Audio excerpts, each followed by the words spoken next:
The following is intended for mature audiences. Viewer discretion is advised.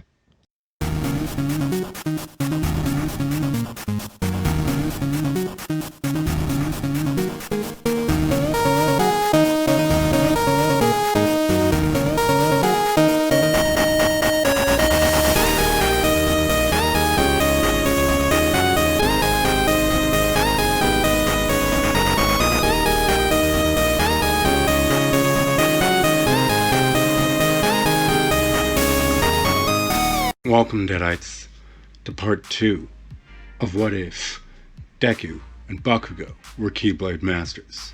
But let's be clear, they're not masters at this point in time. They're merely wielders. So last time I left you off on cliffhanger with the name of Izumi's Keyblades. I'm pretty sure you've all expected this, but they are all for one and one for all.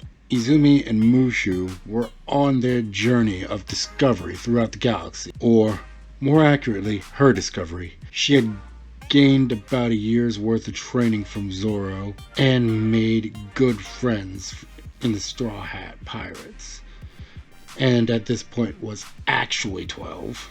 But she wasn't seeing any gains, so it was time for her to really move on. Like I said in the last part, there was a party for her, and when she left, the crew waved her off with vigor. Tears were on her face, but it was indeed time for her to leave. But this time around, the Straw Hat crew didn't have to conceal their goodbyes, and made them loud and clear. Truly brought a tear to Izumi's eyes. She almost didn't want to watch, but they were her friends, and she wasn't about to deny their feelings. After she was out of orbit, Izumi steeled her resolve. She would never forget her friends she had made, but it was time for her to move forward on her journey. As soon as they were out of orbit, Izumi hit the warp button and they were gone. Now, Frankie, of course, fixed the communications equipment and then some, but it's all on a different frequency, so there's still not much help to the masters in the academy. Speaking of which, let's go back to the academy for a bit, shall we? Riku is attempting to teach Katsuki the importance of patience and meditation. While he did say something in the last part that would indicate that he has patience to a point, this was another matter entirely. Katsuki was getting irked that they had no idea where Izumi was after almost a year. You may be wondering how Inko is taking all this. She's handling it quite well for a single mother. The three masters put two and two together and assume that Izumi has contacted Inko in some way, shape, or form. Of course, they kept that from Katsuki, since he may feel quite hurt from that revelation. Katsuki went home for his 13th birthday, and Kairi went with him. So, how's my boy doing in your school? Mitsuki asked Kairi outright. Kairi had a rather big smile. He's doing quite well, actually. He may be ready to take his apprentice test soon. My only complaint is that he seems to be lacking in some of the spiritual aspects of what it means to wield a Keyblade. But don't take it the wrong way. He pays attention in class. I've never seen him slacking in my class, at least. Oh, Kairi, you fail to realize that you're a hot female teacher. And Mitsuki grins and waggles her eyebrows at her son. It ain't like that, Mom. Kairi is a good teacher. So are Sora and Riku. It's just some subjects are harder for me to get than others. I mean, we can't all be some prodigy like Izumi. Katsuki realized that he name-dropped Izumi, and this is before Inko got that first message from her, by the way. Inko goes to Katsuki's side and hugs him. It's okay, Katsuki. I miss her too. They both broke down and cried for a while. I hope you gave Master Yen Sid a good smack for me. Oh, Kairi most certainly did just that, and he took the full brunt of the slap. It would have been rude to dodge or deflect an attack filled with a parent's love for her child. And that's exactly what Yen Sid said. Now don't get it twisted. Yen Sid has a network established throughout the cosmos. A network that a 12-year-old girl at this point has somehow managed to circumvent. However, through either sheer luck or sleight of skill. That luck won't hold forever, and she knows this. Everyone knows this. Eventually, she'd run into an agent of Yen Sid, who would inform him, who would in turn inform the Academy, and I think you get the point, yeah. But back to current time for Izumi and Mushu. The two were chilling the Gummy Mary when it came under attack, or more accurately, they had picked the wrong time to exit warp. Some gaudy-looking ship was fighting a rather sleek-looking ship that seemed to have red and blue skiing going on with a blue star on. For those of you who have the description gave no idea of what I'm talking about the Outlaw Star, baby. Gene! A stray ship has exited warp in the middle of our path of fire. I see it, Jim. I'm working my way around it. That moment of hesitation was all the gaudy ship needed to launch an attack through the Gummy Mary and attack the Outlaw Star. Chanting began. Pagawa Sanfa, Pagawa Sanfa, Pagawa Sanfa, Pagawa Sanfa! Warning, lock on detected. Mushu, shields, now! Mushu did the thing. You ain't gotta tell me twice. Albedo, keep me a direct line to that ship. Understood. Attention, friendly vessel. Get directly behind us, right now. Your actions made it clear you're not the bad guy. The crew of the Outlaw Star didn't need to be told twice, and aligned themselves. Mary's shield soaked the full damage, but it would take some time before it would replenish. That girl sounds like she's barely older than Jim. This is Gene Starwind, of the Outlaw Star. Normally I wouldn't ask this, but you're in this whether I like it or not. Let's attack the Tau pirates together. Albedo did a keyword search on the extra web and ascertained more information, and it turned out that these guys were in fact bad news bears. Albedo suggested a short-range blink behind the enemy ship, then commencing a two-way assault on it. And that idea sounded great. Make it so, Albedo. Very well, Captain. I'm gonna step out of the battle for a bit to tell you that Albedo is exactly what she sounds like. This is Albedo in holographic form. I love Overlord, but I don't think that anime would really fit with this story.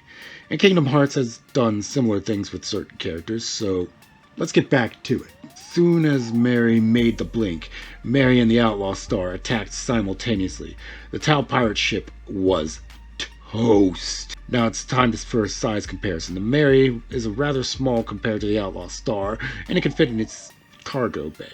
I'm going to compare my favorite grappler ship to the size of a frigate in space. I'm going by, I don't know if you've ever played the game Rebel Galaxy, but let's go by that. I mean, that's a safe guess to go with compared to how it looked like when it was docked. So it's a full-size ship, so why not? Mary is a gummy ship, so she's the size of a small cruiser or a very large shuttle. The crew of the Outlaw Star was in for a shock when they were greeted with the sight of the Gummy Mary's crew. Albedo had integrated herself into the holodeck of the Outlaw Star. Look, I'm sorry for being forward, but how old are you, little girl? Izumi mentally took disdain in that descriptor, but kept her regality. Nico and Naomi had taught her a lot on how to be a lady, and how to be a femme fatale, especially in Robin's case. Izumi held out her hand, and Jean looked like he was going for a handshake, but kissed it instead. That surprised everyone there, as far as the Outlaw Star crew was concerned. What? I'm not that uncouth. Izumi giggled, and that got a smile out of Jean. My name is Izumi, and I'm 12, Captain Starwind. The chap on my shoulder is Mushu. He's my guardian of sorts, and helps me run a few systems on the ship. The lovely lady on your holodeck is Albedo. She's Gummy Mary's AI and one of my dearest friends and crewmates. Albedo was blushing up a storm. Captain Izumi. With the reveal of her age, and like I said, Izumi is quite the looker for her age, so Jim was immediately smitten. I guess it's my turn. You know my name already, so here we go. This twerp over here is Jim Hawkins, the tech officer in my second. Behind me is my ballistics expert, Aisha Clan. To our left is Suzuka. She also runs secondary weaponry, and that's Melfina. I suppose she does a job similar to your Albedo. I gotta say, you were kinda sloppy there, sweetheart. Izumi doesn't even rebuke him on that one since he's right. Captain Starwind, you are correct. I have a lot to learn, and I feel that should I find myself in another dogfight, I may as fail as is. May I accompany you for a while and gain some skills? Of course, it won't be for free. I'll pull my weight. Jean agreed to teach Izumi what he could, and the rest of the crew learned a good amount from observing the crew of the Outlaw Star. Jim and Izumi would get along quite well, actually. She even agreed to go on a few dates with him when he asked. Jim had an air of maturity to him, and Izumi appreciated that. Jim knew that any relationship he made with Izumi beyond friendship would be temporary at best. Her nomadic nature was made clear to the crew. She would leave once there was nothing left for her to learn. Of course, there were battles to be had and heartless to be slain. Suzuka would further aid Izumi in her swordsmanship. Izumi spent a full year with the crew of the Outlaw Star, and by this point is 13. She gave Jim a kiss when she left, and both her Keyblades, all for one and one for all, received new keychains from this meeting. At this moment, our heroes have synced up, and we're somewhere between Katsuki's 13th birthday and hers. Izumi contacted her mother via a dead drop message. Don't worry about me, Mom. I'm alive and well, and I have been making so many friends on my journey.